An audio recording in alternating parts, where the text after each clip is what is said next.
O mga kapistolero, nandito tayo ngayon sa Armscore Shooting Range.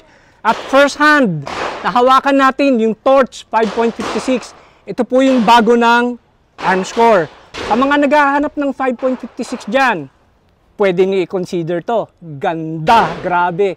Nahawakan ko pa lang, parang gusto ko nang bumili. Pero hindi na po pwede. Puno na yung L-top ko eh.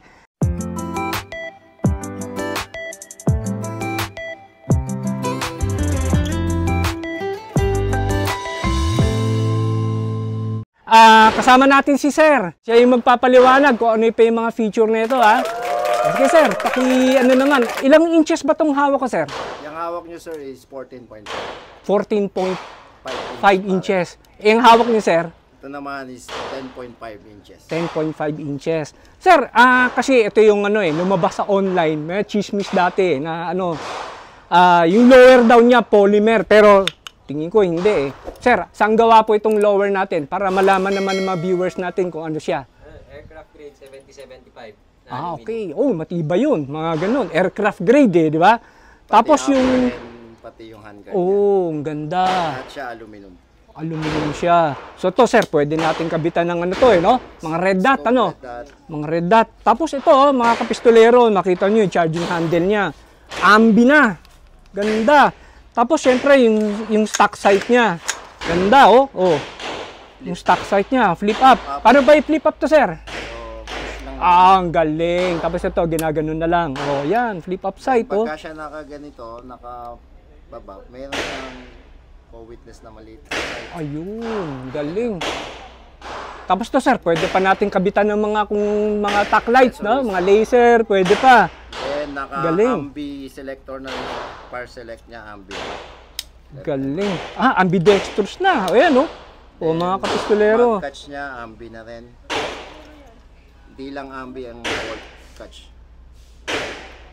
Okay, Sir Michael, ang galing na ito, no?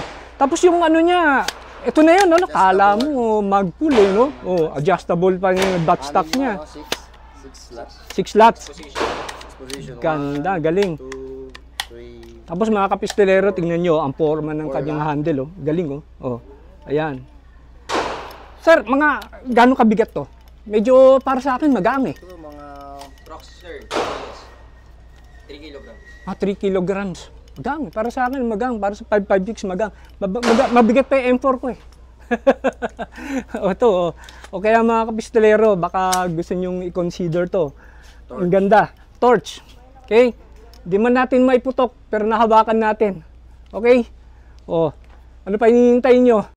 Pwede nyo rin i-try siguro kahit mga ilang rounds. Sige, pwede naman. Pwede, Sir. Pwede. Kahit matatlo lang, pwede naman. Sige. Sir, mga ilang rounds ang kasya na ito sa magazine? Sa magazine natin, 30 rounds. 30 rounds. So, pag binili natin tong unit, ilang magazine ang kasama? Isang kasama. Isa lang. Pero ito, Sir, available naman sa inyo kung bibili sila. Ano siya? Aluminum yung magazine natin. Aluminum. Sir, yung mga aftermarket na magazine, gaya ng mga Magpul, saka mga iba pang Yes. kasya siya. Kasya yan, sir. Okay. Sige.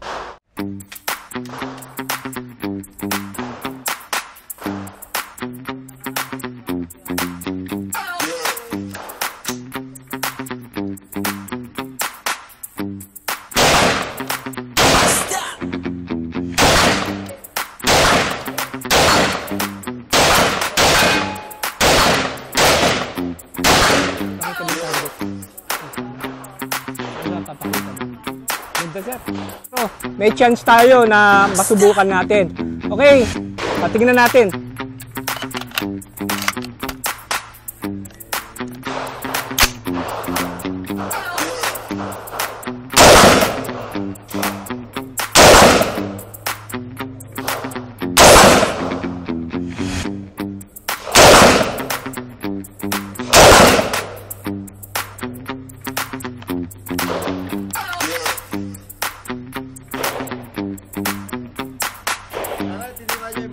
Ay, grabe, suwabe. 5.56 pero para kang nagsushoot ng PCC. Sobrang suwabe na ito. Kaya mga guys, check nyo to. Dito na kayo sa local. Torch. Oh, ito yung mga kasama natin dito sa Arms Corps. Eh, mga kuya, ang babait nila, sobra. Tsaka ito, si Sir Michael. Okay. Ito ang engineer namin. Siya nag-engineer. Pangalan nyo, sige sir. Ano pangalan nyo, sir? Randall po, Randall. Okay, sige sir. Jerry Pen. Eric. Okay, sir. Oh, ayan, mga kapistolero. Mga mababait sa Arms Corps. Yung Oh, ayan. mas bago. Oh, mga may lalabas pa. Ano, sir? Yung Sa mga tax. STK 100. Yun, inaabangan nyo, sir. 150 and 200. Ah, ang galing. Sige, sir. Oh, sige, maraming salamat, mga kapistolero.